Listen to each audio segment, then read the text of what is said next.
प्यारे बच्चों नमस्कार। जल्दी जल्दी क्लास के साथ जुड़ जाइए। काफी मेहनत करेंगे आज हम आपके साथ।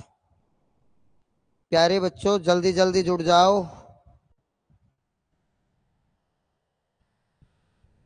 आज आपकी क्लास रेशियो एंड प्रोपोर्शन की है।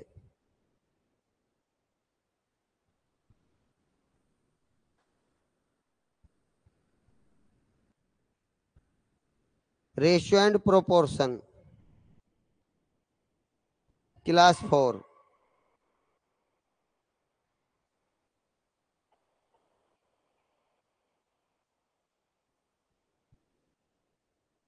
क्लास 4 है बच्चों।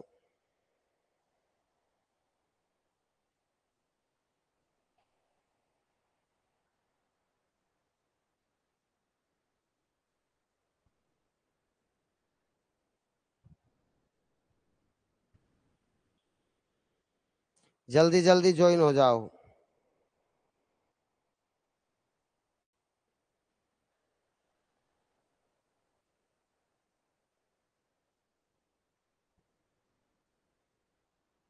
हाँ जी, टारगेट अश्विनी क्लासेज आपका स्वागत करता है बच्चों। आज आपकी मैथमेटिक्स की रेशियो एंड प्रोपोर्शन क्लास 4 है। किसी भाई को किसी चैप्टर में कहीं कोई प्रॉब्लम है 100% करूंगा। आप एक बार थोड़ा सा एक बार कह दीजिए, फिर देखो आपको समझाऊंगा, बहुत बढ़िया समझाऊंगा। किसी भाई के पहले चैप्टर नहीं हो पा रहे हैं, इस चैप्टर से भी वो शुरुआत करे। हम पहले चैप्टर दोबारा करा देंगे, सच में ही हम पहले चैप्टर दोबारा करा देंगे मेरे भाई। अगर आपको कहीं कोई दिक्कत है, किसी भी कहीं कोई दिक्कत है भाई, हम दोबारा करा देंगे। पहला जो भी चैप्टर होगा कोई सा, ठीक है भाई।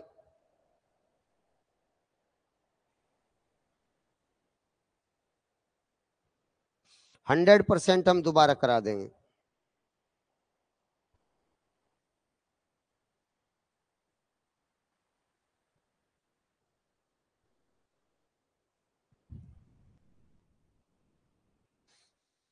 हाँ जी, अनुपात समानुपात की 3 क्लास हो चुकी है, चौथी क्लास है बेटा। देखिए ध्यान दीजिए, हम क्या कहने वाले हैं आपको। अनुपात और समानुपात, अनुपात अभी 2-3 क्लास और आएगी। रेशियो की, TIO अंग्रेजी में ऐसा बोलते हैं रेशियो। जैसे अगर आपको ये कहा जाए कि 8 के 15वें गुणज तथा 21वें गुणज के मध्य अनुपात बताओ, तो कोई भी बच्चा डरे ना इस सवाल से। 8 के 15वें गुणज और 21वें गुणज, गुणज का मतलब आप जानो ही हो, मल्टीपल है। मल्टीपल का मतलब गुणा। 8 का 15वां गुणज 8 गुणा 15, और 8 का 21वां गुणज 8 गुणा 21। मेरे भाई ये बताओ क्या आपके यह चीज समझ में आई? 8 की 15वें गुणा और 8 का 21वें गुणा के बीच अनुपात बताओ, ये सवाल था। बताओ कहां दिक्कत है? अनुपात करते समय जो चीजें समान है वो दोनों तरफ 8 से 8 कट जाएगा, 15 भी और 21 भी 3 से कट जाएगा। 3 पंजे 15 और 3 सते 21। तो फाइनली आंसर 5:7 आया। मेरे भाई किसी को कोई दिक्कत तो नहीं है इसमें? बताओ कहीं कोई समस्या है क्या? ठीक है बेटा। मान लिया मैं आपको ये कहूं 2 की पावर 5 और 4 की पावर 1.5, इसका बीच अनुपात निकाल लो।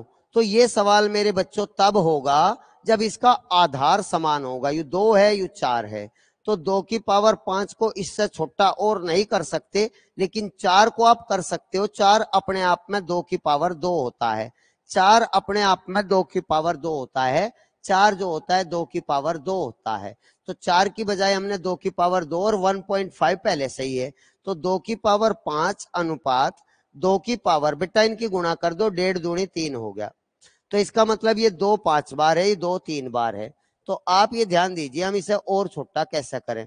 तो आप कहोगे जी 2 5 बार का मतलब 2 5 बार लिख लीजिए, ये हो गया। और 2 3 बार का मतलब 2 3 बार लिख लीजिए, ये सबसे बेसिक तरीका हो गया। वरना तो आधार समान है, पावर घटा दिया करें, 5 में से 3 गई 2 आ जाती। फिर भी जो बच्चा ऐसे नहीं समझता ऐसा समझ ले। अब वो क्या करेगा कि 17 तारीख से पढ़ाएंगे प्रधान जी, 2 दूनी 4 अनुपात, इधर कुछ नहीं बचा तो 1 उत्तर आ जाएगा इस सवाल का, 4 अनुपात 1। प्रधान जी 17 तारीख से शुरू कर देंगे।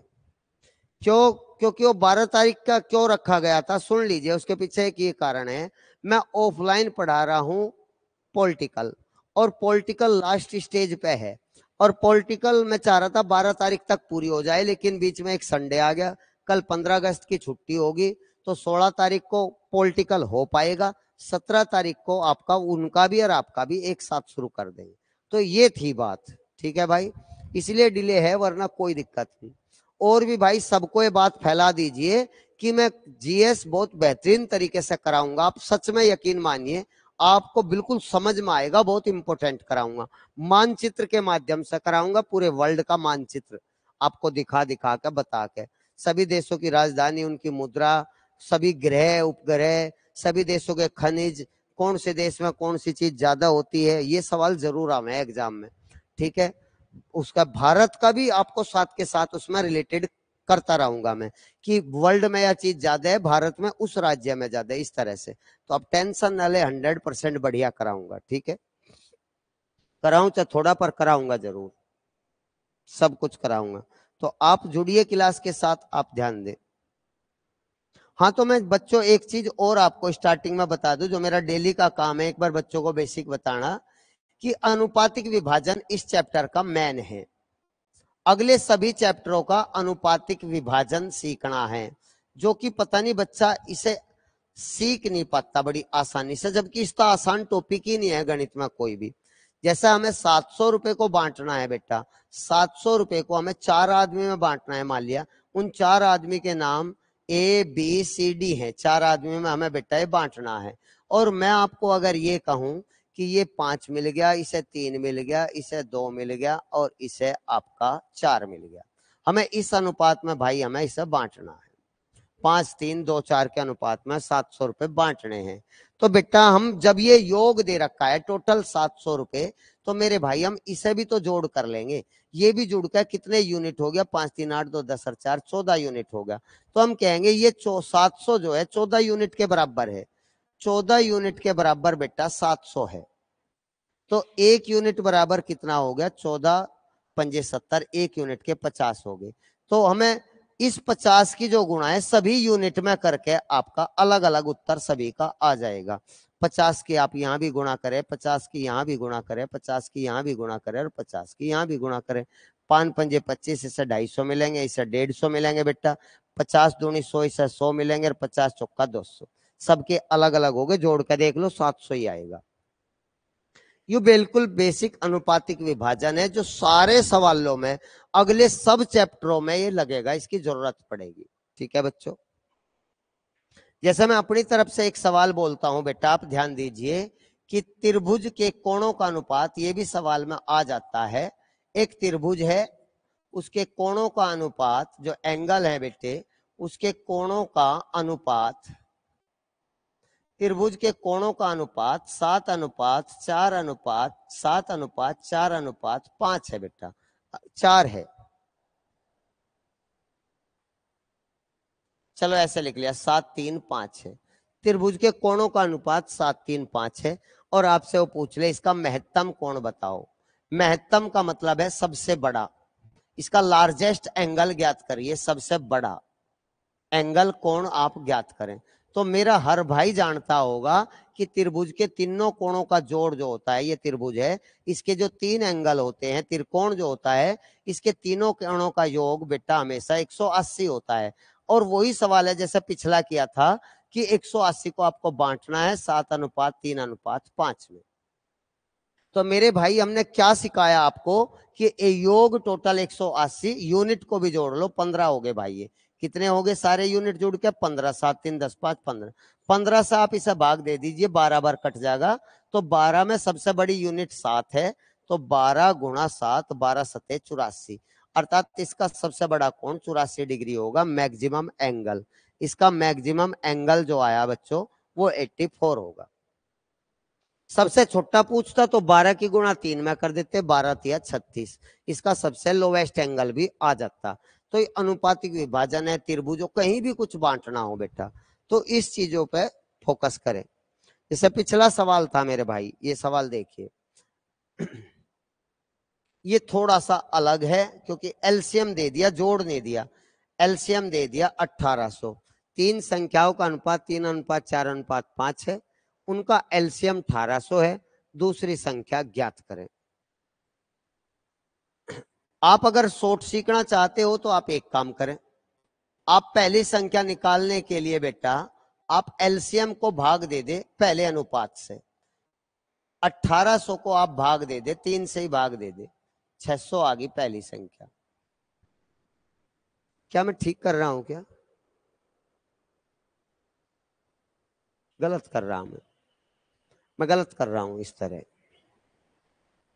ध्यान दीजिए, ऐसा नहीं करेंगे, ध्यान दीजिए, गौर करें, मैं सही तरीका बता रहा हूं, सही तरीका बता रहा हूं, आप उस पर ध्यान दीजिए मेरे भाई। तीन संख्याओं का अनुपात 3, 4, 5 है, उनका एलसीएम 1800 है, दूसरी संख्या ज्ञात करें। मान लिया बेटा अगर मैं आपको ये कहूं इसमें एक्स लगा लो तो आपको बुरा नहीं लगना चाहिए, और बिना एक्स के भी हो जाते हैं, वो आपकी मर्जी भाई। आप चाहते हो एक्स नहीं लगाना है तो आप एक काम कर ले, मैं से निकाल ले, इसका डायरेक्ट मैं से निकल जाएगा। मैं से बराबर होता है ओरिजिनल एलसीएम को आप भाग दे दे अनुपात के एलसीएम से, अनुपात के एलसीएम से। ऐसे जो लहसम ऐसे का चैप्टर था, ऐसे कितने ही सवाल करा रखे बेटा, एक बार उसे फिर देख लियो। अनुपात का एलसीएम से भाग दे दे, मेरे तो याद रहता है, मेरा दिन रात यही काम है बेटा। एलसीएम ओरिजिनल 1800 है और अनुपात जो दे रखा है 3:4:5, इनका एलसीएम चूंकि अभाज्य संख्या 3, 5 तो गुणा ही करनी पड़ेगी, तो डायरेक्ट हमारा एचसीएफ आ जाएगा। अच्छा जी, तो आप 1800 को किससे डिवाइड करना चाह रहे हो बेटा, तो आप कहोगे जी इनका गुणा 5 चौक 20 दिया, 60 आ गया, 60 से आप इसे भाग दे दो, 36 18 30 आ गया जी, ठीक है, एचसीएफ 30 आ गया। तो अब हम संख्या निकाल सकते हैं, हमारा जो एचसीएफ आया है वो हमारा 30 आया है एचसीएफ, और हमारा जो अनुपात था संख्याओं का वो था बेटा 3:4:5, ठीक है। तो 30 की गुणा यहां भी कर दो, 30 की गुणा यहां भी कर दो, 30 की गुणा यहां भी कर दो, तो डायरेक्ट संख्या आ जाएगी। वो कह रहा है दूसरी संख्या बताओ, तो 30 चौका 120, दूसरी संख्या 120 है, सेकंड संख्या 120 है, सी विकल्प सही। पहले निकालनी होती तो 30 तिया 90, 30 तिया 90, 30 चौका 120 और 30 पंजे 150, तीनों संख्या आ जाती। ठीक है भाई, ये था।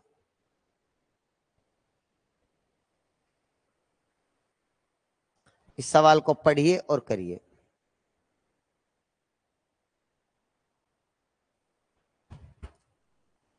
पढ़िए बेटा फटाफट इस क्वेश्चन को पढ़िए।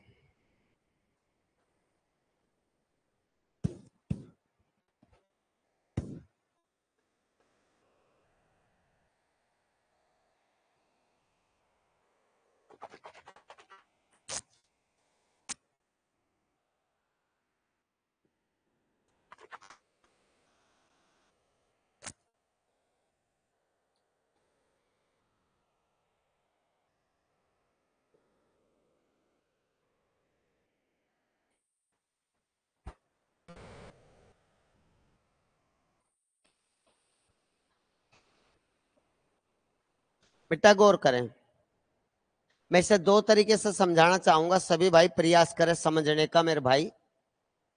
मान लिया पहली संख्या 2x थी, दूसरी संख्या 3x थी, दो संख्या दे रखी है 2, 3 के अनुपात में। किसी भी सवाल जो अनुपात में है वहां x लगा के पूरी कंप्लीट संख्या लिख सकते हो। मान लिया वे संख्या 2x और 3x है। अब ये कह रहा है पहली संख्या में से 2 घटा दे और दूसरी संख्या में 2 जोड़ दे, तो उनका अनुपात 1:2 हो जाता है। देखो कितने सरल थ्योरी होगी इस सवाल की।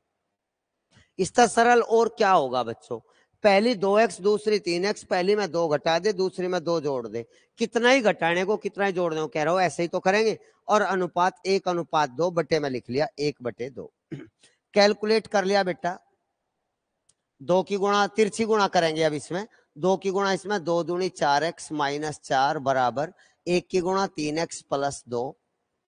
1 की गुणा तो इसमें करेंगे जो का तो रहेगा, 2 की गुणा 2 दूनी 4, 2 दूनी 4, तो 3x 4x में से घट गया, x आ गया और 4 2 में जुड़ गया 6, x बराबर 6 आ गया। तो पूछ क्या रहा है, संख्याओं का योग बताओ। तो इन संख्याओं का योग जो 2x और 3x संख्या थी तो इनका योग 5x है। 3 और 2 5x है, इनका योग कह रहा है, तो 2 और 3 का जोड़ 5x और x की वैल्यू 6 है, तो 5 गुणा 6 30 आ गया जी। जोड़ कितना आ गया बेटा, पहला विकल्प आ गया 30। और आप इसे क्रॉस मेथड से भी कर सकते हो बेटा, यहां ध्यान दीजिए, नंबर फर्स्ट और नंबर सेकंड। अब आप ध्यान दें, इनका 2 3 का अनुपात था, 2 3 का, और बाद में अनुपात 1 2 हो जा, दोनों अनुपात एक साथ लिखें। और सवाल में कहा पहली में से 2 घटाया गया, दूसरी में 2 जोड़ा गया था। ये है जो जोड़ना वृद्धि ओरिजिनल होता है वो सबसे आप नीचे लिखें, अनुपात वाली चीजें ऊपर लिखे दोनों, और जो जोड़ना 10 20 30 15 5 2 1 जो भी है वो नीचे लिखे। इस सवाल की खास बात यह है, एक जगह घटाया एक जगह जोड़ा, कुछ भी हो बेटा सब हो जाए, इससे गौर करें। बीच में से तिरछी गुणा करें, 2 दूनी 4 और 3 एकन 3, ये हो गया मेरे भाई। और बीच में से तिरछी गुणा करें, 1 दूनी 2 और 2 दूनी 4। जब आप इन्हें आपस में घटाओगे तो आप ये देखोगे इनमें अंतर 1 का है। कितने यूनिट का है, 1 यूनिट का सबसे ऊपर अंतर है। 1 यूनिट बराबर इन दोनों का अंतर -4 और +2 के बीच अंतर -6 का, 6 ही लिख लीजिए, चिन्ह छोड़ दीजिए। अर्थात 1 यूनिट बराबर 6 है। तो अर्थात टोटल जोड़ कितने यूनिट, शुरुआत में 3 और 2 5 यूनिट था, तो 5 गुणा 6 आराम से आ गया 5 छंग 30। जोड़ 2 और 3 का जोड़ 5, ठीक है भाई। 1 यूनिट के 6 हैं तो जोड़ 30 हो गया। तो आप इस तरह भी कर सको भाई, x से भी कर सको। और देखिए इसे देखो बेटा, 3 संख्या का अनुपात गुणनफल दे रखा है, इसलिए हमने इसमें x लगा लिया, 5x 6x 7x। इन तीनों का गुणनफल बेटा 5670 है। तीनों का गुणनफल कितना है मेरे भाई, 5670 है तीनों का गुणनफल। तो आप गुणा कर दीजिए ना मेरे भाई, गुणाकरण को कह रहा है तो गुणा करनी पड़ेगी। 6 पंजे 30, 3 सते 21, 210 गुणा होगी 210 और x x x बेटा x की पावर 3 बराबर 5670। क्या इसमें किसी बच्चे को कोई दिक्कत है, काट पीट दे, 0 से कट गई 0। x की पावर 3 बराबर 21 तक काट दो, 21 दूनी 42, बच गया आपके 42 घटाओगे 14, 21 सत्ते 147 और 27 जो 3 की पावर 3 होती है। क्या आपको पता है इस बात का? ध्यान दीजिए बेटा, एक बार और चीजों को समझें। यू गुणनफल दे रखा है, गुणनफल हो या वर्ग वाला हो तो आप एक्स लगा के हल करें, बाकी बिना एक्स के हो जाओ। तो ये 5x 6x 7x 5x 6x 7x इनका प्रोडक्ट है 5670। इनकी गुणा कर ली, 7 छंग 42 पंजे 210, x x x x की पावर 3 बेटा 210 से आपने इसे कटवाया है मेरे पे, तो 210 से इसे काटा, जैसा आप चाहो ऐसा काट लो। यहाँ 27 आया। गणित का एक नियम है, उसे सुन लीजिए, जब यू पावर के रूप में है तो यू भी पावर के रूप में ही होना चाहिए। यू नियम आप जान लीजिए। यहाँ 3 पावर है तो 27 भी 3 की पावर 3 होता है। 3 गुणा 3 गुणा 3, 3 3 होती 27। अब आप क्या करोगे, पावर से पावर काट दो, 3 से कट गई 3, तो x बराबर 3 आ गया मेरे भाई। अब वो कह रहा है सबसे बड़ी संख्या, तो इनमें सबसे बड़ी कौन सी थी, ये। तो सबसे लार्जेस्ट संख्या, सबसे लार्जेस्ट नंबर जो था बेटा वो 7x था। तो 7 गुणा x की वैल्यू 3, 7 दिया 21, आंसर आ गया मेरे भाई सी विकल्प। 21 है सबसे बड़ी। आगे चल पड़ो अब, इसे देखिए, इसे करो रे जल्दी, कॉपी पेन लेके बैठा करो बेटा, ऐसा पढ़ा करो जैसे ऑफलाइन ही पढ़ रहे हैं मेरे भाई, मजा आएगा बिल्कुल। कॉपी पेन कम से कम, ऑनलाइन ऐसा ना पढ़ो पढ़े वैसे ही और वैसे ही देख रहे जी, नहीं। ये कोई सिनेमा या गदर पिक्चर नहीं है बेटा, यू गणित का है, दिमाग का काम है, दिमाग सही करें। गदर पिक्चर नहीं है बेटा यू, कि आप लौट के देख रहे या बैठ के देख रहे या खाना खाते हुए देख रहे जी, नहीं, करके देखिए। सीखना हमेशा करके होता है। 94 के 2 भाग इस प्रकार करें, पहले का 5वां दूसरे का 8वें का अनुपात 3:4 है। पहला हिस्सा ज्ञात करें। बेटा यहां ध्यान दीजिए, समझो रे बालको, 94 को दो भागों में इस प्रकार बांटिए कि पहले का 5वां और दूसरे का 8वां हिस्सा का अनुपात 3:4 है। देखिए बेटे, कई तरीके से हो जाएगा, वे तरीके जो मैं बोल लू ना कहीं से हो जाएगा। ये मान लो यू गणित सीखने का है, यू भी तरीका अलग है, यू भी अलग है। 94 का मान लिया एक भाग x है, तो दूसरा भाग 94 माइनस x लिखोगे। क्या बात समझ में आ रही? कुछ जो फ्रेशर बच्चे उनके बात समझ में नहीं आती। अगर मैं आपको ये कहूं 94 में एक चीज हमने 20 ले ली, तो आप दूसरी कितनी लिखोगे? तो आप कहोगे जी 94 में से 20 घटा दो, 94 में से 20 गई 74 लिखेंगे जी दूसरा। अगर मैं आपको ये कहूं 100 है, यूं 100 में से एक हमने 30 ले लिया, तो दूसरा कैसा बचेगा? तो 100 में 30 गए, दूसरा 70 बचेगा। बेटा ध्यान दो छोटी छोटी सी बातों पे। 94 में से एक हिस्सा अगर आपने x ले लिया, तो दूसरा हिस्सा हो गया बेटा 94 माइनस x। ठीक है, अब यू सेकंडों में हो जाएगा। क्या कह रहा है बेटा यू? जो पहला हिस्सा x है, इसका तो पहले का तो 5वां कर दो, 5वां अर्थात 5 की गुणा। क्या पहले का 5वां हिस्सा दूसरे का 8वां हिस्सा 5 की गुणा करेंगे क्या? जी नहीं, 5वां का मतलब है बटे 5, और दूसरे का 8वां हिस्सा, दूसरे का 8वां हिस्सा ऐसे करेंगे। 8 गुणा नहीं है, 8वां हिस्सा है, 8th पार्ट है। इनका अनुपात 3:4 है। ये सवाल वाला कह रहा है, ये कह रहा है भाई, ये कह रहा है।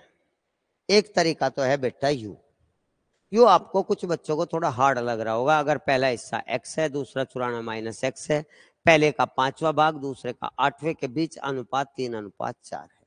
ठीक है, एक तरीका तो है यू। दूसरा तरीका, इसे कैलकुलेट कैसे करेंगे? मैं इसे भी हल कर दूं बेटा, जिससे आपको कोई दिक्कत ना हो।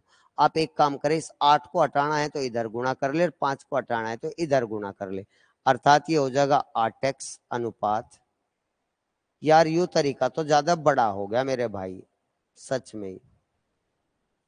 बीच बीच की गुणा, बाहर बाहर की गुणा, यू तरीका तो थोड़ा बड़ा हो गया मेरे बेटे। मैं इसे थोड़ा सिंपल करना चाहता हूं, मैं इस तरीके को यहीं छोड़ रहा हूं। बीच बीच की गुणा, बार बार की गुणा से आप इसे पूरा कर सकते हो। मैं चाह रहा हूं आप भर्ती होने वाले तरीके सीखें। ध्यान दो बेटा, 94 के ऐसे दो भाग करने हैं। मान लिया पहला भाग ए है, दूसरा भाग बी है। पहला भाग ए है, दूसरा भाग बी है। अब आप इसे देखिए, अब यू कह रहा पहले भाग का 5वां हिस्सा और दूसरे भाग के 8वें हिस्से का अनुपात 3:4 है। यहां से आपको बहुत मजा आएगा, सेकंडों में और लगेगा। 94 के 94 छोड़ दो, दो भाग देखो। पहला भाग अगर ए है, दूसरा भाग अगर बी है, तो पहले का 5वां दूसरे का 8वां 3:4 है। आप ए अनुपात बी यहां से कैसे निकाल लोगे बेटा? आप ध्यान दीजिए, जो ये 5 गुणा में है ना बेटा, भाग में है, जो ये 5 भाग में है वो गुणा में चल जाएगा। और जो यू 8 गुणा भाग में था, यू 8 भाग में, यू गुणा में भी चल जाएगा। जो भाग में है वे गुणा में चल जाएंगे। अर्थात मैं आपको ये कह रहा हूं 3 के गुणा में तो 5 आ जाएगा अनुपात, और 8 जो है 4 की गुणा में हो जाएगा, 8 चौक 32। इसका मतलब है ये हो गया 15:32, 15:32। अब आप 94 को तोड़ दीजिए 15:32 में, बस 15:32 में तोड़ दो। ये सवाल मामूली सा हो गया। ये वरना यहाँ इतनी लंबी चौड़ी गुणा करो यार, खम्मा खां का ड्रामा। तो 94 को किससे भाग दें आप? 15:32 47 थे, 47 दूनी 94, एक यूनिट के दो आगे, तो 2 की गुणा यहाँ भी कर दो, 32 दूनी 64, और 2 की गुणा यहाँ भी कर दो, 15 दूनी 30। अर्थात वे संख्या 30 और 64 है। कौन सी पूछ रहा? पहला, तो पहला हिस्सा 30 है, आंसर ए विकल्प आ गया। इस तरह से आप इसे कर सको थे डायरेक्ट। ठीक है भाई, नेक्स्ट आगे चले। इस तरह भी कर सको, अपने घर कर लियो। एक्स की वैल्यू जो भी आओगी वह 30 ही आओगी, यहां से एक्स की वैल्यू 30 आएगी। नेक्स्ट,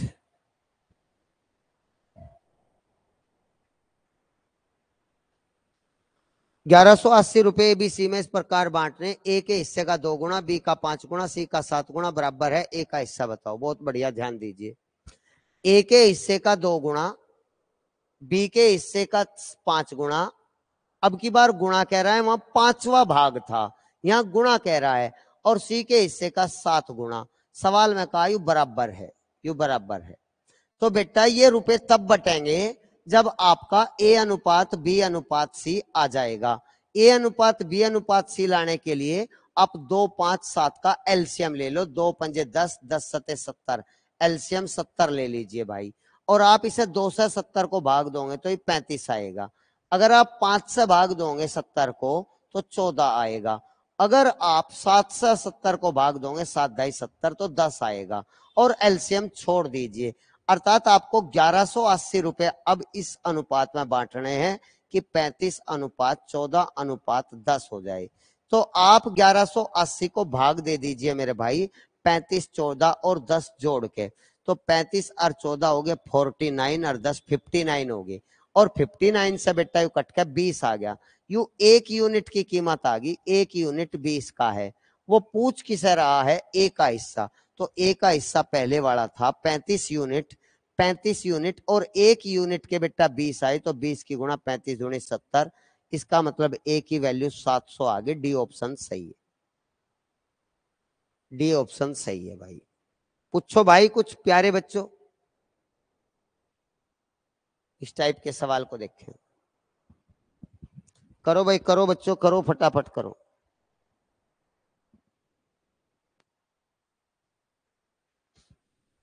दो बेलन मेरे बच्चों, आप ध्यान दीजिए एक बार, चीजों को समझें। एक बेलन ये है, एक बेलन ये है। मेरे भाई आप ध्यान दीजिए, टेंशन ना ले, समझाना मेरा काम है। बेटा इनकी त्रिज्या ये होती है, ये यहां से ये त्रिज्या होती है। त्रिज्या दे दी इनकी R1 3 और R2 4, ये होगी त्रिज्या R1 R2। और उनकी हाइट भी दे दी बेटा, इसकी हाइट है H1 4 और H माने हाइट, H2 9, 4 और 9 दे दी। हाइट भी दे दिया 4 9 और त्रिज्या भी दे दी 3 4। ये कह रहा है इनके आयतन का अनुपात बताओ। तो मेरे छोटे भाइयों आप ध्यान दीजिए, बेलन के आयतन का सूत्र याद कर लो बेटा, इसके बिना काम ना चले। बेलन का आयतन का सूत्र होता है बेटा, आयतन का सूत्र पाई R स्क्वायर H।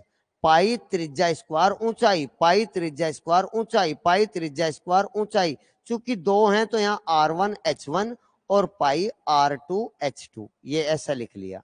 दो का मतलब यू पहले वाले की, यू दूसरे वाले की, ऐसा लिख लिया। पाई हमेशा बराबर होता है, आप इसे कैलकुलेट कर दें तो पाई से कट गया बेटा पाई। त्रिज्या पहले वाले की कितनी है 3, तो 3 का स्क्वायर। ऊंचाई कितनी है पहले वाले की 4, तो 4 लिख लिया। 3 का स्क्वायर 4, स्क्वायर है ना त्रिज्या पे, तो 3 का स्क्वायर और ऊंचाई 4 लिख लिया। दूसरा त्रिज्या 4 है बेटा, तो स्क्वायर करके 4 का स्क्वायर। और ऊंचाई कितनी है बेटा इसकी 9, बस काट पीट दो। क्या आप जानो 3 का स्क्वायर 9 ही होता है, 9 से 9 कट गया। क्या आप जानते हो 3 का स्क्वायर 9 से 9 कट गया। और यहाँ 4 एक बार है और यहाँ 4 का स्क्वायर 16 है, 4 से 16 भी कट गया, 4 एकन 4, 4 चौक 16। आयतनों का अनुपात आ गया बेटा 1 4। 1 4 कहीं है, जी हाँ बी विकल्प है। 4 एक पना लगा दियो 1 4, बी ऑप्शन बेटा बिल्कुल सही है इसका। ऐसे 2 3 सवाल और ले रखे हमने, उन्हें करेंगे। ये देखिए कुछ नहीं छोड़ दिया बेटा, ध्यान दीजिए। इस सवाल को उधेड़ दो बेटा जल्दी, फटाफट पढ़ के। कॉपी पेन निकाल लो जल्दी जल्दी, सोगे क्या। कॉपी पेन निकालिए और फटाफट रगड़ दीजिए बेटा। इस टाइम खाट पे ना बैठे, कुर्सी और मेज पे बैठकर जी पढ़े ध्यान से। सामने मोबाइल स्टैंड पर लगाकर फटाफट किताब कॉपी पेंसिल, बिल्कुल ऐसा करें जैसे एग्जाम में बैठोगे। आप किसी स्टूल पे या किसी कुर्सी पर, आगे एक मेज होगी, ठीक है बेटा, और उसी तरह मोबाइल आपका कंप्यूटर सामने होगा। फटाफट फटाफट सवाल कर दीजिए। जो उसी विधि से करोगे तो ही भर्ती होंगे बेटा।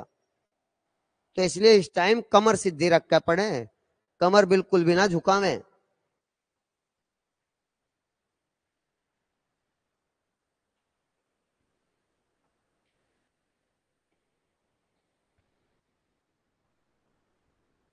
करिए। स्टूडेंट को कमर का ध्यान रखना चाहिए, बिल्कुल कमर तिरछी होती ही नींद आ लगे। कमर सीधी रहेगी तो पूरे शरीर में ब्लड का प्रभाव बिल्कुल अच्छा रहेगा।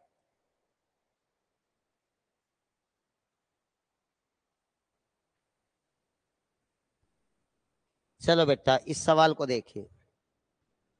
एक लंबवर्तीय बेलन है, अर्थात बेलन ऐसे ही बनाएगा बेटा जैसे आपके घर में नाज की टंकी है, और एक गोला ऐसा होगा जैसे फुटबॉल है। बेटा यहां ध्यान दीजिए, ये इसकी रेडियस आर है, ये इसकी रेडियस आर, ये R1 लिख दिया, ये R2 लिख दिया। बेटा बेटा ध्यान से पढ़ियो, गजब ही सवाल दे दिया, ये तो गजब है भाई, ये सवाल तो गजब है। मान लिया इसकी ऊंचाई h है और इसकी जो ऊंचाई है वो इसका व्यास होगा। इसकी जो ऊंचाई है r और r मिलके, या टोटल ऊंचाई यहां से यहां तक, इसकी अगर मैं ऊंचाई लिखूं तो r और r त्रिज्या मिलकर 2r इसका ऊंचाई व्यास होगा। पहले इस बात को ध्यान दे।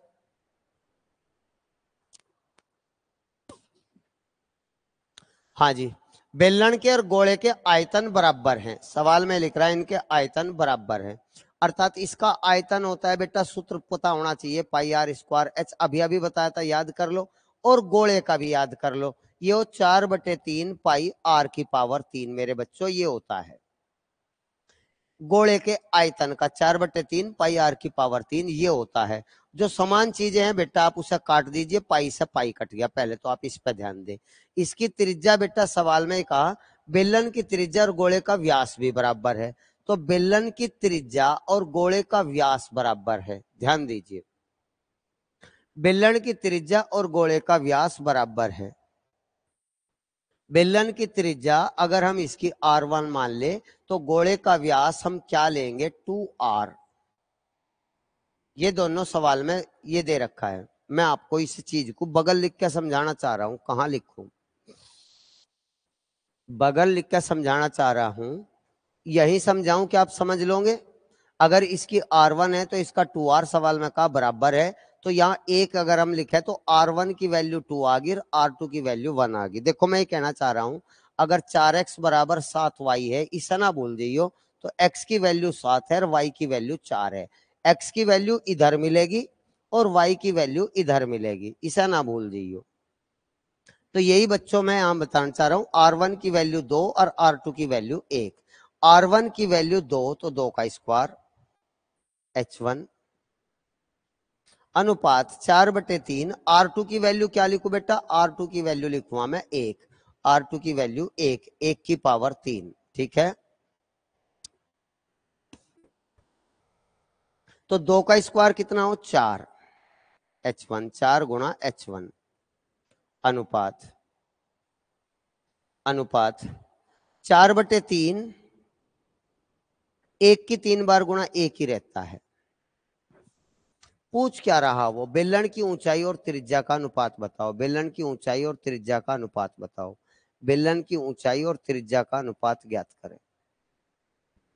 ठीक है, ध्यान दीजिए, H1 की वैल्यू यहां से 4 से कट गया 4, तो H1 बराबर आ गया 4 से कट गया 4, ये बराबर कहा था इसने, बराबर बराबर है, तो H1 बराबर आ गया हमारा 4 यू 1/3, H1 बराबर आ गया 1/3। अब आप हल कर दीजिए।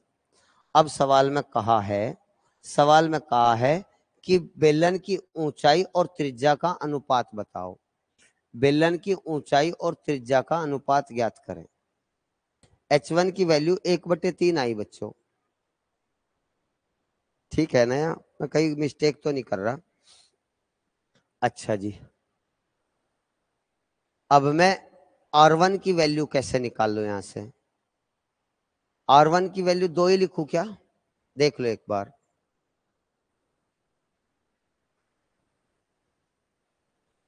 लंबवर्तीय बेलन और गोले का आयतन बराबर है, मैंने बराबर रख दिया। बेलन की त्रिज्या और गोले का व्यास भी बराबर है, बेलन की त्रिज्या R1 और गोले का व्यास 2R2 बराबर है, तो R1 की वैल्यू 2, R2 की वैल्यू 1। ठीक है, ये भी हमने इसमें रख दिया।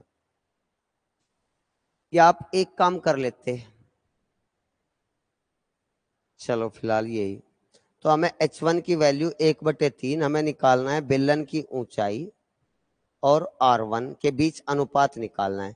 बेलन की ऊंचाई आ गई 1/3 और R1 की वैल्यू हम कहां से ले, R1 की वैल्यू हम कहां से ले, यहां वैल्यू रख के ले क्या,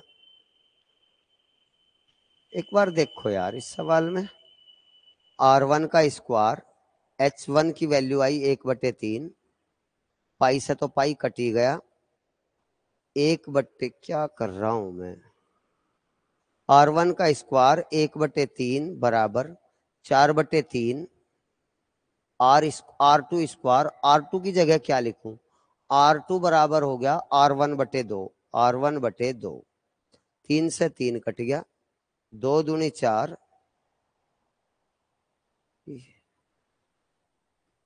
R1 से R1, R2, R1 बराबर आ गई हमारी 2, R1 आ गई 2। दोबारा देखिए, यहां से ही डायरेक्ट वैल्यू ले लेंगे R1 की वैल्यू, R1 की वैल्यू यहां से डायरेक्ट ले लेंगे 2, तो 3 दूनी 6 हो जाएगा, यू हो जाएगा H1 और R1 का अनुपात हो जाएगा 1:6। हो सके आपको थोड़ा कंफ्यूजन सा हुआ हो, मुझे ही हो रहा था इसमें कंफ्यूजन सा। डी विकल्प सही है। मैं दोबारा इसे बता दूं, एक बार ध्यान दीजिए। एक लंबवर्तीय बेलन और एक गोले का आयतन बराबर है। बेलन का आयतन पाई R1 स्क्वायर H1 और गोले का आयतन 4/3 पाई R2, 4/3 पाई R की पावर 3 ये होता है। पाई से पाई कट गया, R1 की वैल्यू 2 लिखेंगे, R2 की वैल्यू 1, R1 की वैल्यू 2 का स्क्वायर और R2 की वैल्यू 1 का है, पावर 3 है यहाँ तो 3 लिखेंगे, 2 का स्क्वायर हो गया 4 H1 और 4/3 यू है ही, R1 की वैल्यू लिख ली हमने 1 की पावर 3, 1 ही रहता है, 4 से 4 कट गया, H1 की वैल्यू 1/3, H1 की 1/3, R1 की वैल्यू 2, तो 3 दूनी 6, 1:6 बिल्कुल सही है। इसे देखिए, इसे समझिए। दो लंबवर्तीय शंकु के आयतन 1:4 के अनुपात में, उनके आधार के व्यास 4:5 के अनुपात में, उनकी ऊंचाइयों का अनुपात बताओ। बहुत बढ़िया सवाल है। ये है शंकु वाला बेटा, ये आज इसी पर अभ्यास कराने के लिए आज मैं ये सवाल लाया हूं, क्योंकि 100% आवे। ये 2D 3D के भी हैं, 3D के भी हैं ये सवाल, जो कि आपके एग्जाम में 100% कई सवाल आवे, 3D के भी हैं और ये अनुपात समानुपात के भी हैं, कंबाइंड है। अगर बेटा इसकी त्रिज्या R1 है और इसकी त्रिज्या R2 है, इसकी ऊंचाई H1 है, इसकी ऊंचाई H2 है, तो अब इसका आयतन जो होता है, शंकु का जो आयतन होता है बेटा, वो लिखा जा 1/3 पाई R स्क्वायर H, ये लिखा जा। और ये दो हैं, 1 लिख दिया और दूसरे को 1/3 पाई R2 का स्क्वायर H2 लिख दिया, दूसरे वाले में 2 लगा दिया, पहले वाले में, सूत्र वही है। अब 1/3 पाई से 1/3 पाई कट गया और इनके जो आयतन का अनुपात था वो 1/4 था, ये लिखा हुआ है, आयतन का अनुपात 1/4। और मैं आपको एक बात बता दूं, व्यास का जो अनुपात होता है त्रिज्या का भी अनुपात वही होता है। मैं आपको ये बात लिख दूं, व्यास का अनुपात दे रखा है 4:5, तो इसका मतलब त्रिज्या का अनुपात भी 4:5 ही रहेगा। व्यास का आधा हो वैसे तो 4/2 भी कर दिया, 5/2 भी कर दिया, 2 से 2 कट गया, तो त्रिज्या का अनुपात भी 4:5 ही रहेगा, त्रिज्या का अनुपात भी 4:5 ही रहेगा। तो मैं यहाँ त्रिज्या लिख रहा हूं मेरे भाई, आप एक बार गौर करिए। R1 की जगह पहले वाले शंकु की त्रिज्या यहाँ लिख रहा हूं 4 और दूसरे वाले का लिख रहा हूं 5, तो 4 का स्क्वायर गुणा H1 और नीचे दूसरे का 5, 5 का स्क्वायर गुणा H2। बेटा परेशान ना होइयो मेरे भाई, बता दियो कोई दिक्कत हो तो कॉल कर लियो। देख पहले तो सूत्र याद करो, शंकु का है यू, बेलन का भी हो गया, गोले का भी हो गया, शंकु का है। 1/3 पाई R स्क्वायर H, 1/3 पाई R स्क्वायर H, अनुपात दे दिया 1/4 आयतन का, 1/4 का मतलब 1/4, ये समान चीज थी, 1/3 पाई 1/3 पाई, ये कट गई। R1 4 लिखा, R2 5 लिखा, तो 4 का स्क्वायर 5 का स्क्वायर। अब मुझे ऊंचाई निकालनी H1 H2, तो क्या करूं, जो ये नीचे है 5 का स्क्वायर, ये ऊपर चला जाएगा, 25 हो जाएगा, और जो ऊपर है 4 का स्क्वायर 16, 16 चौका 64 नीचे आ जाएगा, तो उत्तर आ जाएगा 25:64, 25:64। डी विकल्प सही है इसका भी। ये जो नीचे है वो ऊपर चल जाएगा, जो ऊपर है वो नीचे आ जाएगा, 4 चौक 16 चौका 64, ये हो जाएगा। एक और बेटा हमने इसका लिया सवाल, 3-4 लिए जिससे आपको अभ्यास हो जाए। दो बेलन के व्यास 3:2 के अनुपात में उनके आयतन बराबर है, ऊंचाई का अनुपात बताओ। बिल्कुल बढ़िया सवाल है, बेहतरीन। ध्यान दीजिए बेटा, ये दो बेलन हैं बेटा, इनके जो व्यास का अनुपात होता है त्रिज्या के अभी अनुपात वही होता है, इसे सीख लीजिए। अगर इसका व्यास 3 है तो त्रिज्या भी 3 और 2। देखो मैं ये कह रहा हूं व्यास, देखो व्यास ये होता है पूरा का पूरा, ये पूरा होता है जो कि आर और आर मिलकर 2r होता है, अर्थात व्यास का अनुपात 3:2 दे दिया तो त्रिज्या का अनुपात, मेरे भाई ध्यान दे, मैं सिद्ध कर रहा हूं, आप ध्यान दे। त्रिज्या व्यास का आधा 3/2 और 2 का आधा 2/2, 2 तक 2 कट गया तो 3:2 ही रहेगा मेरे भाई, अर्थात त्रिज्या वही रहेगी 3:2 के। अब सवाल में कहा बेलन के आयतन बराबर है, बेलन का आयतन अभी अभी सिखाया था πr² h और πr² h, ये है। सवाल वाला कह रहा है दोनों बराबर हैं। बराबर का मतलब आप 1:1 भी लिख सको, ऐसे भी लिख सको, U1 1 U2 2। बराबर का मतलब 1:1 है, ये लिख रहा है। वॉल्यूम इक्वल है तो पाई से कट गया पाई, पहले की त्रिज्या रखो 3 का स्क्वायर h1 और दूसरे की त्रिज्या रखो 2 का स्क्वायर। मेरे भाई कुछ कमी रहेगी हो तो बता दियो। 1/1, 1/1 कोई बराबर के हैं। आपको h1 h2 निकालनी है यहां से, मेरे भाई समझ में आ गया होगा। h1 h2 तो जो ये नीचे है 2 का स्क्वायर ऊपर चला जाएगा 4 हो जाएगा, और जो ऊपर है 3 का स्क्वायर नीचे आ जाएगा, 3 का स्क्वायर 9, तो उत्तर आ जाएगा 4:9। डी विकल्प सही है इसका भी, 9:4 ना कहियो, 4:9, 4:9 उनकी हाइट का रेशियो है। सवाल बहुत बढ़िया थे। एक और हमने इस टाइप का लिया, दो बेलन की त्रिज्या 3:2 के अनुपात में ऊंचाई 3:7 के आयतनों का अनुपात बताओ। ज्यादातर ऐसा ही आता है बेटा, यहां ध्यान दीजिए। πr² h, πr² h ये होता है, πr² h ये आयतन होता है बेटा सिलेंडर का, सिलेंडर का वॉल्यूम का रेशियो का ये होता है, सिलेंडर के वॉल्यूम का। मेरे भाई ये फॉर्मूला होता है और हमें इसमें ज्ञात करना है। मेरे बच्चों आप ध्यान दीजिए, यहाँ सवाल में दो बेलन दे रखे हैं और इनकी हाइट और रेडियस दोनों दे रखी है। रेडियस का है 3:2 बेटा, इसकी 3 है और इसकी 2 है, और हाइट इसकी है 3 और इसकी हाइट है 7, ये हाइट भी दे रखी है। तो आप इसमें रख दीजिए पाई से कट गया पाई, आर की जगह रखिए 3 का स्क्वायर, एच की जगह रखिए 3, 3 का स्क्वायर गुणा 3 अनुपात, यहाँ आर आर है इसकी 2, 2 का स्क्वायर और एच है बेटा इसकी 7, तो 3 का स्क्वायर 9, 9 3 27 हो गया भाई, और ये 2 का स्क्वायर 4, 4 7 28, तो उत्तर आएगा 27 28 का अनुपात। तो आपका इसका भी डी विकल्प सही है। तो 4-5 सवाल थे जो मैं समझाने का प्रयास करा। अगर बेटा वो पृष्ठ क्षेत्रफल पूछे, मैं इसे भी समझा दूं, पृष्ठ क्षेत्रफल अपनी तरफ से इसे भी समझा दूं। पृष्ठ क्षेत्रफल का सूत्र होता है बेटा 2πRh, 2πRh ये सरफेस एरिया का होता है, 2 2 और यहाँ 1 1, 2π से 2π कट गया, R1 H1, इसकी R कितनी है 3 और H कितनी है वह भी 3, और इसकी R कितनी है 2 और H कितनी है 7, तो 3 3 9 और 7 दूनी 14, तो 9 14 होगा इसके सरफेस के, सरफेस का। बाकी इस सवाल का आंसर तो डी विकल्प था। अब हम रुपए पैसे को बांटने वाले 4-5 सवाल ले रहे हैं, ये भी इंपॉर्टेंट है भाई, ये टॉपिक भी इंपॉर्टेंट है, इसके भी 3-4 सवाल हमने इसके लिए हैं। तो मेरे भाई आप इसे भी देख लो, और पहले भी छूट रहे हैं 1-2 सवाल, उन्हें भी ले लेंगे। 2 रुपए 50 पैसे, 25 पैसे, 20 पैसे के 870 सिक्के हैं। इनके प्राइस का जो रेशियो है 4 5 3 1 है। 25 पैसे के कितने सिक्के हैं, मैं बहुत बढ़िया समझाने का प्रयास करूंगा, आप बिल्कुल कमर सिद्धि कर ले और तैयार हो जाएं।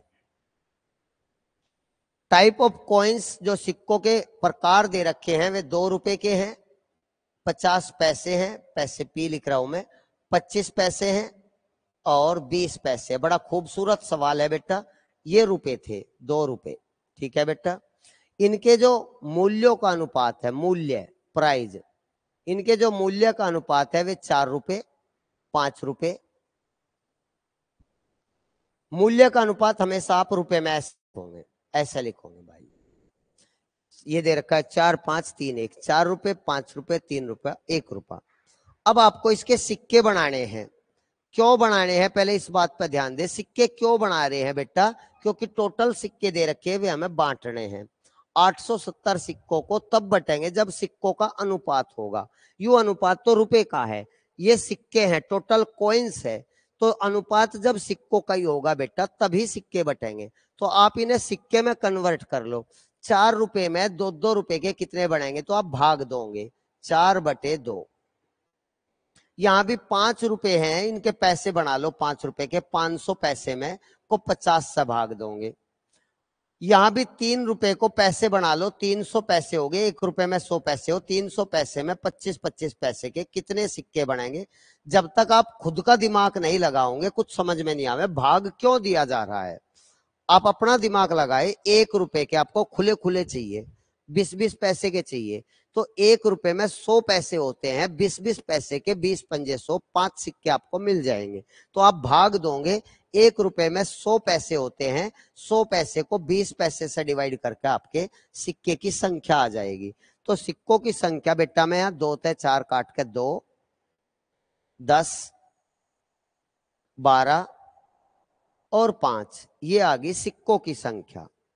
अब टोटल सिक्के 870 हैं बेटा, इस 870 को आप भाग दे दीजिए, इन्हें जोड़ लीजिए। 12 5 17 और 2 19 और 10 29 हो गया बेटा, ये 29 हो गया।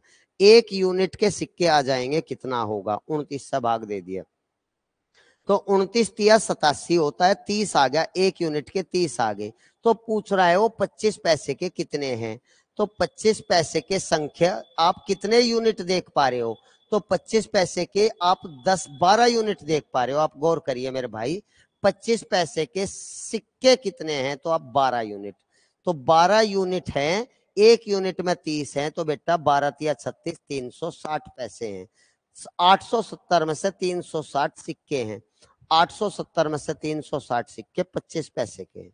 भाई पूछो इसमें सवाल में, ये आ गया सारे हो गए, ये समझ में आ गया तो बेटा सारे हो जाएंगे। और देखिए इसके बाद ब्लड रिलेशन की चलेगी क्लास, जो कि 100% महत्वपूर्ण है, उसे भी ज्वाइन करियो भाई, और यूट्यूब पे भी ज्वाइन करा करो। जब आपने 4-5 चैप्टर पढ़ लिए हैं तो 4-5 चैप्टरों से भी आपका यूट्यूब में अच्छा समझ में आएगा मेरे भाई, उसे पढ़ा करो, वो आपके लिए ही तो है मेरे भाई। वो प्रैक्टिस सेट मॉक टेस्ट है, मॉक टेस्ट लगाए बिना भर्ती कैसा हो जाओगे। लाइव आया करो बेटा, पढ़ा करो ध्यान से यार, यही उम्र है।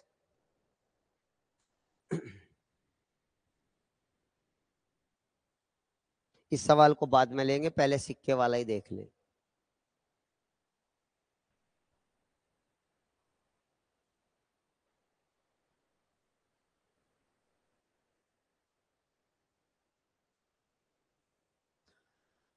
देखिए यू उल्टा है सवाल, पहचान करिए, सवालों की पहचान करिए। 1 रुपया, 50 पैसे और 25 पैसे, ऐसे ही सवाल आते हैं। अब की बार सिक्कों की संख्या का अनुपात दे दिया, मूल्य नहीं दिया। अब की बार, पिछले सवाल में क्या था मेरे भाई, देखो यहाँ मूल्य दे दिया था, मूल्य, यू मूल्य दिया था और हमें सिक्कों में कन्वर्ट करना पड़ा था। इस सवाल में 5 सिक्के, 6 सिक्के, 8 सिक्के दे दिया, सिक्कों का अनुपात है बच्चों, यू मूल्य का नहीं है। मूल्य का तो स्पष्ट लिखा रहा है, मूल्य का अनुपात या पहचान करनी। तो इस सवाल में बेटा सिक्के दे दिए, 5 सिक्के, 6 सिक्के, 8 सिक्के। अब आपको क्या करना है, इनका मूल्य बनाना है। ये बताओ मूल्य क्यों बना रहे हैं, क्यों बना रहे हैं इनका मूल्य, कीमत क्यों बना रहे हैं, इन्हें रुपए में क्यों कन्वर्ट कर रहे, क्योंकि टोटल रुपए दे रखे हैं, इसलिए जो चीज टोटल देगा अनुपात उसी में ही कन्वर्ट करना है। बेटा टोटल रुपए दे रखे हैं तो अनुपात को भी रुपए में ही कन्वर्ट कर लीजिए मेरे भाई, अनुपात भी रुपए में ही कन्वर्ट कर लीजिए, ध्यान दीजिए। तो आप इनके मूल्य बनाओगे तो गुणा करोगे। पिछले सवाल में बेटा देखो हमने भाग दिया था, इस सवाल में बेटा हम गुणा करेंगे। 5 एकन 5 अनुपात 6 की 50 में 50 सिक्का 300 पैसे हैं, ये रुपए थे। थोड़ा इस बात पे थोड़ा प्लीज ध्यान दिए। 25 अठे 200, ये 200 पैसे हो गए। गुणा करी बेटा, हमने गुणा करी, पिछले में हमने भाग दिया था। तो इसका मतलब ये 5 रुपए और 300 पैसे में 3 रुपए और 200 पैसे में 2 रुपए, ये बन गया। अब आप बांट दीजिए 240 रुपए को, तो 240 को आप 5 और 3 8 और 2 10 यूनिट से भाग दोगे तो 1 यूनिट की कीमत आएगी, 10 से भाग दोगे तो 1 यूनिट के 24 आएंगे। इस 24 की गुणा आप सिक्कों में करोगे, अगर सिक्कों की संख्या पूछ रहा है, रुपए पूछता तो रुपए में करते, 25 पैसों की संख्या पूछ रहा है इस सवाल में भी, तो 25 पैसे की संख्या पूछ रहा है तो आप संख्या में ही गुणा करोगे। सिक्कों की संख्या 8 यूनिट थी तो 1 यूनिट के 24 आए, तो 24 गुणा 8, 8 चौक 32 हासिल 3, 8 दूनी 16 3 19, 192 सिक्के होंगे बेटा। आपका आंसर आएगा बी विकल्प, बी ऑप्शन आएगा। इसे देखिए, यू भी ऐसा ही है, सेम टू सेम, इसमें भी रुपए ही दे रखे हैं, तो अनुपात को भी आपको रुपए में ही कन्वर्ट करना है। मेरी आवाज को सुनिए, उसे समझिए। इस सवाल में 2 रुपए, 5 रुपए और 1 रुपया दे रखा है, और सिक्के का जो संख्या है, सिक्कों की जो संख्या है, संख्या का अनुपात दे रखा जिसे हमें रुपए में बदलना। क्यों बदलना रुपए में? क्योंकि टोटल रुपए दे रखे हैं। इसका मूल्य बना लो बेटा, मूल्य गुणा करने से 3 दूनी 6 रुपए, 5 दूनी 10 रुपए और 5 एकन 5 रुपए। यहाँ पैसे थे नहीं, सारे रुपए थे, 5 एकन 5 रुपए। क्या कुछ पूछना है बेटा आपको? प्रधान जी, जिसे भी बच्चे को कुछ पूछना हो, ये रुपए बनेंगे। अब आप देखिए टोटल रुपए 861 दे रखे हैं, तो 1 यूनिट के निकालना आपका फर्ज है, अर्थात 861 को आपको बांटना है इस अनुपात में 6 10 5 में। तो आप इन्हें जोड़ लीजिए बेटा, 6 और 5 11 और 10 21 हो गया, 21 चौक 84, 21 एकन 21, 1 यूनिट के 41 हो गए। तो आपसे पूछ रहा है बैग में कुल कितने सिक्के हैं, तो बैग में कुल सिक्के आप इन्हें जोड़ लीजिए बेटा, 3 और 2 5 और 5 10, 10 यूनिट टोटल जुड़ के हैं, टोटल कुल 10 यूनिट हैं। तो कुल सिक्के कितने हैं, टोटल कॉइन्स कितने हैं, कुल सिक्के 1 यूनिट में 41 होते हैं, तो 10 यूनिट टोटल हैं, तो 410 सिक्के हैं मेरे भाई। आंसर आ गया सी विकल्प 410। अगर वो अलग अलग संख्या पूछता तो 41 की गुणा यहां भी करते, यहां भी करते, यहां भी करते, और फिर जोड़ लेते तो भी यही आता। इस सवाल को देखिए, ये भी अच्छा सवाल है। रुपए पैसे बांटने का, एक बैग में 1 रुपया 50 पैसे के सिक्कों की संख्या 8 5 का अनुपात, 50 पैसे और 20 पैसे के सिक्कों की संख्या 3 5 है। बैग में कुल रुपए दे रखे हैं इसमें भी, जो कि हमें संख्या में रुपए में ही बदलना है अनुपात को, जो कि संख्या का दे रखा है। बेटा देखो, टेंशन ना लो, 1 रुपया और 50 पैसे, 1 रुपया और 50 पैसे और 20 पैसे, 3 तरह के हैं, ध्यान दीजिए। 1 रुपए का है, 50 पैसे के हैं और 20 पैसे के हैं। क्या आपको दिखाई दिया येलो येलो? 1 रुपया 50 पैसे और 20 पैसे, इनका अनुपात को आपको बेटा कंबाइंड करना है। तो 1 रुपया और 50 पैसे का रेशियो है बेटा 8:5, यहां जगह खाली, और 50 पैसे और 20 पैसे का है बेटा 3:5, ये इस तरह 3:5। और इसे मैं आपको भली भांति समझा रखा है क्या करना है, अर्थात ये संख्या का अनुपात आ जाएगा मेरे भाई, संख्या का। जहां जगह खाली है उसके बराबर वाली संख्या से फिल कर दीजिए। यहाँ 5 है तो बेटा यहाँ भी 5 आ जाएगा, और 3 के बराबर में है तो बेटा 3 आ जाएगा, और गुणा कर दो, 8 तिया 24, 5 तिया 15।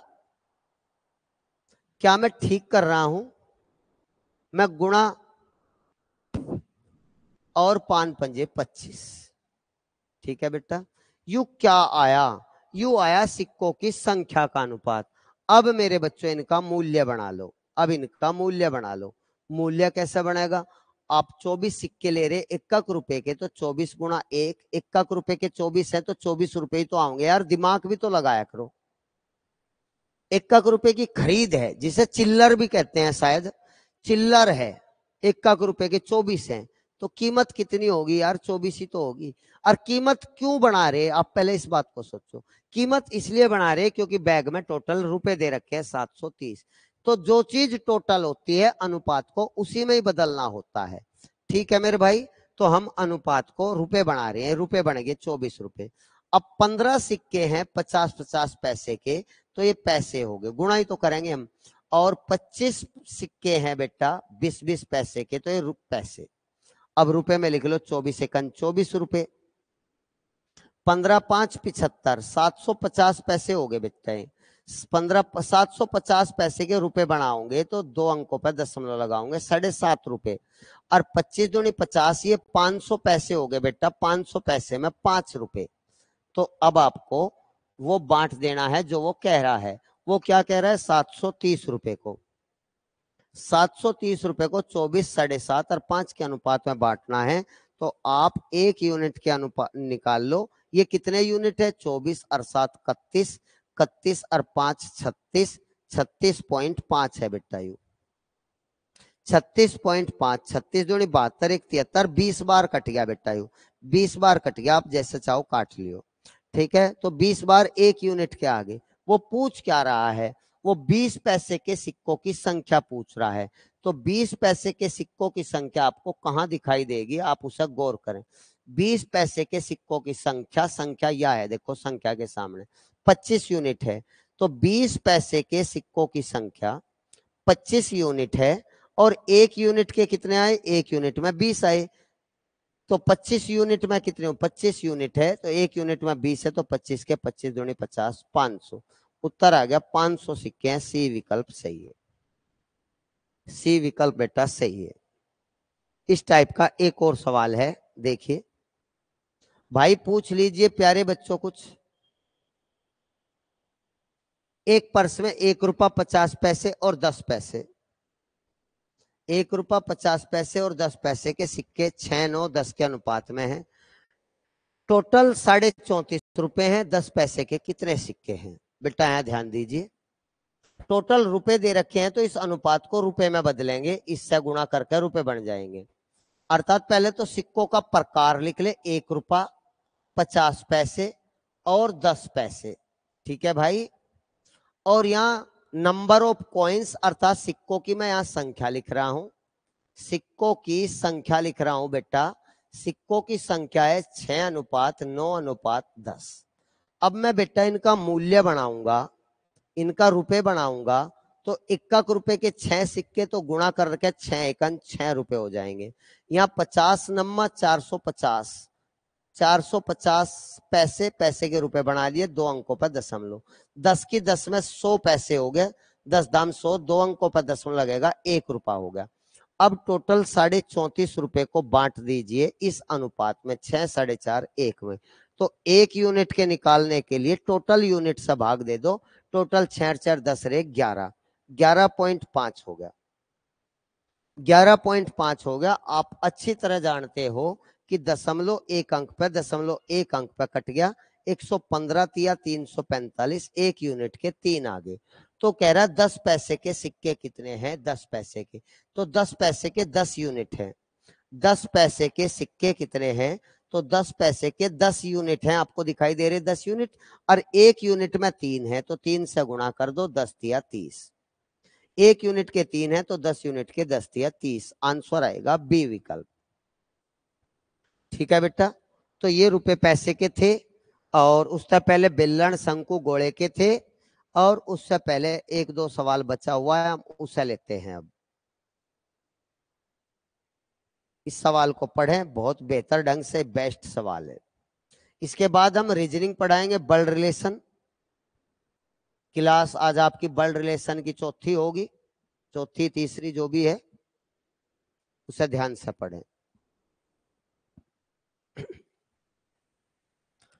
नौकरी के लिए कितने आवेदकों ने आवेदन किया था, यदि चयनित, सेलेक्टेड एंड नॉन सेलेक्टेड का रेशियो 19:17 है। यदि 1200 कम आवेदकों ने आवेदन किया होता और 800 आवेदक कम चुने जाते तो चयनित और गैर चयनित का बीच का अनुपात 1:1 होता। और पूछा क्या है, कितने आवेदकों ने आवेदन किया था, ये पूछा है। फॉर्म कितनों ने भरा था, जिसमें से सिलेक्टेड नॉन सिलेक्टेड पहले 19-17 थे। अगर बाद में जो आवेदन करने वाले फॉर्म भरने वाले थे वे 1200 कम होते और उसमें से जो गैर सिलेक्टेड है वे 800 कम होते, कम चुने जाते आवेदक सिलेक्टेड, तो सिलेक्टेड और नॉन सिलेक्टेड का रेशियो 1:1 होता। तो ये बताओ कितने आवेदकों ने फॉर्म भरा था, आवेदन कितनों ने किया था। इस टाइप का एक बेहतरीन सवाल है बेटा, आप ध्यान दीजिए, पढ़ लीजिए एक बार, फिर मैं इसे समझाऊंगा अच्छे तरीके से। देखो बेटा, चयनित और गैर चयनित। चयनित का मतलब है सिलेक्टेड और गैर चयनित नॉन सेलेक्टेड। मैं आपको बता रखा है बेटा, जो अनुपात पहले दे रखे हैं वे अनुपात लिख लो, 19 और 17। तो आप ये सोचिए, मान लिया परीक्षा में 19 पास हुए, 17 फेल हुए। गैर चयनित का मतलब फेल ही होता है, जो चयन ही नहीं हुआ जिसका। 19 पास हुए, 17 फेल हुए, तो इसका मतलब है टोटल आवेदक कितने थे। तो इसका मतलब है टोटल आवेदक कितने थे, तो जोड़ लीजिए 19 और 17 जोड़ लीजिए 36 हो गया। यहां तक किसी भाई को कोई दिक्कत है या नहीं, वह बता दीजिए। बेटा गौर करें, और यही कंडीशन बाद में है कि चयनित और गैर चयनित 1:1, चयनित 1 और गैर चयनित 1, तो जुड़ के कितना हो गया, 1 और 1 2। क्या यहां तक किसी बच्चे को कोई दिक्कत है? जी नहीं। अब मैं आपको यह कहता हूं कि सवाल में इनकी संख्या दे रखी, आवेदक की और चयनित की संख्या दे रखी है। आवेदक 1200 कम होते और चयनित 800 कम होते, अर्थात गैर चयनित नहीं दे रखे हैं। तो मैं आपको ये कह रहा हूं, ये इक्वेशन आप दोबारा लिखें। देखो, चयनित और आवेदक, मैं इस चीज को कह रहा हूं। आवेदक आगे पीछे कहीं भी लिख ले, आवेदक चाहिए इधर लिख लेते, चलो इधर ही लिख ले आवेदक। इसे छोड़ दीजिए, इस वाले को छोड़ दे। अगर आवेदक 36 हैं और इनमें से सिलेक्शन हुआ 19 का, और बाद में अगर आवेदक 2 हैं तो इनमें सिलेक्शन हुआ 1 का, तो सवाल में संख्या दे रखी है। अगर 1200 कम चयनित होते और 800 कम आवेदक, कम हो या ज्यादा हो, दोनों एक जैसे होने चाहिए, या तो कम कम या ज्यादा ज्यादा, तो हमें चिन्ह नहीं लिखने हैं। अगर एक कम और एक ज्यादा हो तो हमें चिन्ह माइनस और प्लस, कम के लिए माइनस और ज्यादा के लिए प्लस लिखना है। ये दोनों तो कम कम है तो भी चिन्ह ना लिखें, ये दोनों अधिक अधिक होते तो भी कोई चिन्ह ना लिखें। लेकिन साइन आपको तब लगाना पड़ेगा अगर एक कम और एक ज्यादा है। जैसे एक में -2 किया था, दूसरे में +2 किया था, एक सवाल आया था पीछे। तो बेटा अब आप वही काम करें, बीच में से तिरछी गुणा कर दे, जो आपको पढ़ा रखा है मेरे भाई, आप अच्छे से समझते हो। 36 एकन 36, 19 दूनी 38। क्या आपको कोई समस्या यहां तक? और यहां भी तिरछी गुणा कर दे, 8 दूनी 1600, और यहां भी तिरछी 1200 एकन 1200। क्या किसी बच्चे को कोई दिक्कत है? तो अब आपको ये पहले भी पढ़ा रखा है, आज भी शायद एक सवाल हुआ था, इनमें अंतर कितना है, 2 यूनिट का। अर्थात आप कहोगे जी 2 यूनिट अंतर होने से टोटल संख्या में अंतर आ जा, 400 का अंतर। टोटल संख्या में 400 का अंतर है, 2 यूनिट बराबर 400, तो 1 यूनिट बराबर 200 आ गया, 1 यूनिट बराबर 200। तो ये कह रहा है कितने आवेदकों ने आवेदन किया था, तो टोटल स्टार्टिंग में जो थे वे 36 यूनिट थे। कितने थे बेटा, 36। 1 यूनिट बराबर 200 है, तो 36 बराबर 36 गुणा 200, तो 36 दूनी 7200। डायरेक्ट आंसर आ जाएगा आपका आंसर दूसरा विकल्प। एक सवाल हमने और ऐसा ही ले रखा है, उसे भी आप ध्यान दें, बिल्कुल इसी तरह से हम उसे करेंगे, आप गौर करें। बेटा करो जल्दी जल्दी, फटाफट तोड़ दो सवाल को, इसके बाद रीजनिंग ज्वाइन करियो। कर दो रे, कर करके देखो जी, पता लगेगा।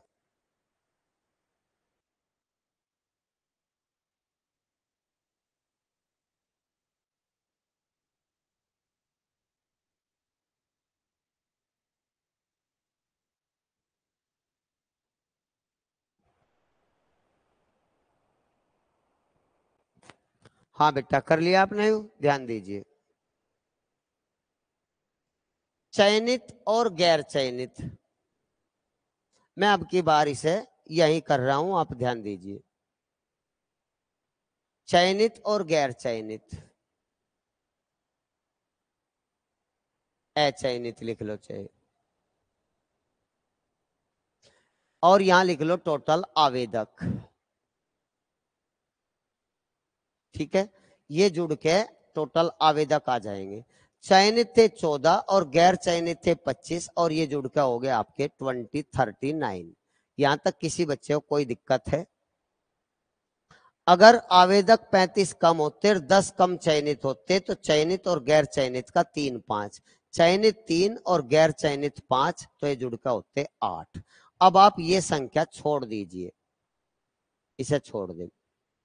दिखाई फिर भी दे रहा होगा क्या था और क्या ले लिया। 25 और 14 जुड़कर 39 हुए, 5 और 3 जुड़कर 8 हुए।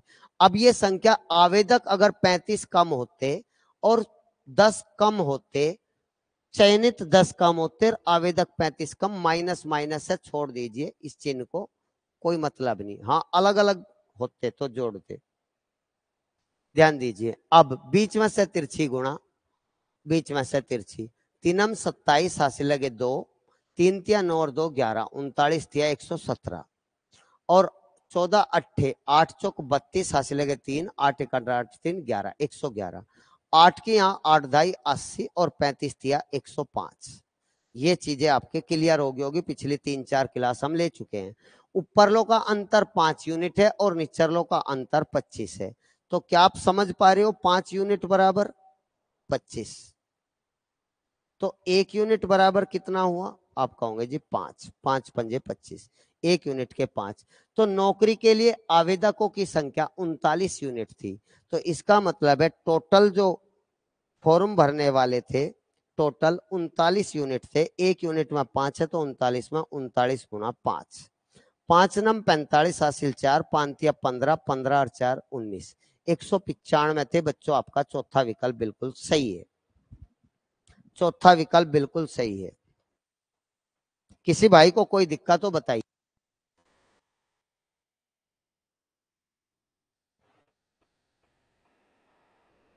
ये है बेटा, ठीक है, सभी क्वेश्चन हो गए भाई। अभी 2 मिनट में आप रीजनिंग ज्वाइन करोगे, वर्ड रिलेशन। भाई यूट्यूब पे भी देख लिया करो मेरे बच्चों, उसमें आपको फायदा ही होगा, नुकसान तो बेटा कुछ है नहीं सच में। कुछ और बच्चों को जोड़ने का प्रयास करें अगर आपको अच्छा लग रहा है। ये चीजें आप बार बार देख सकते हो, कितनी बार पहला चैप्टर पढ़ लो, कितनी बार ही दूसरा पढ़ लो, आपके घर में सारी चीज पहुंच रही है। ठीक है मेरे भाई, आप सपोर्ट नहीं करोगे फिर कौन करेगा? प्लीज थोड़ा सपोर्ट करिए, कुछ और बच्चे जोड़िए। ठीक है बच्चों, तो आप ध्यान दीजिए। अब रीजनिंग गौर करिए जल्दी फटाफट। ठीक है बच्चों, नमस्कार। अब रीजनिंग के लिए ज्वाइन करिए।